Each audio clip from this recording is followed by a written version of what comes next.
The Maggid section of the Seder begins with the words halach ma'anya. This is the bread of affliction. And we say this while we hold up a piece of matzah. The interesting thing about the phrase halach ma'anya is it talks about this matzah being the bread of slavery, right? The hardness of slavery and the lack of comfort that's embodied in that bread.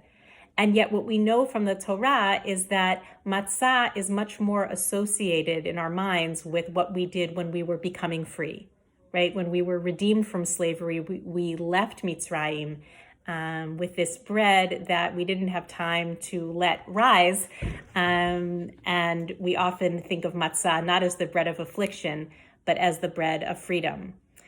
And so we encounter this dual narrative, which is that something that reminds us of our slavery and our affliction is, in the telling, something that also reminds us that we're free and that we're liberated.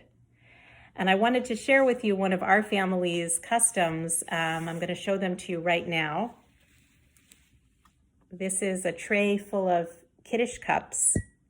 These Kiddush cups belonged to Jeremy's mother. She held on to them until she died last year and then gave them to us. These Kiddush cups belonged to her family in Lodz, Poland. When her family moved into the ghetto, they took these Kiddush cups with them, and they used them while they lived in the ghetto. And then when they had to leave the ghetto to go to the camps, they hid these cups inside of a floorboard in their apartment, along with a lot of other beautiful items that we're blessed to have. And those Kiddush cups sat there for the years that their family was in the camps, and the years in which many of their family members died.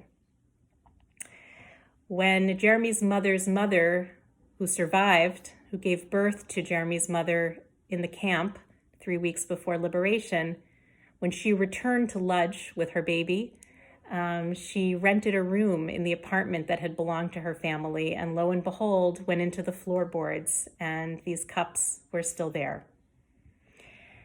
So we use these cups on Pesach every year, and we think of them in a way that we think of halach ma'anya, which is that something that reminds us of our affliction can, in our survival, also remind us of our liberation.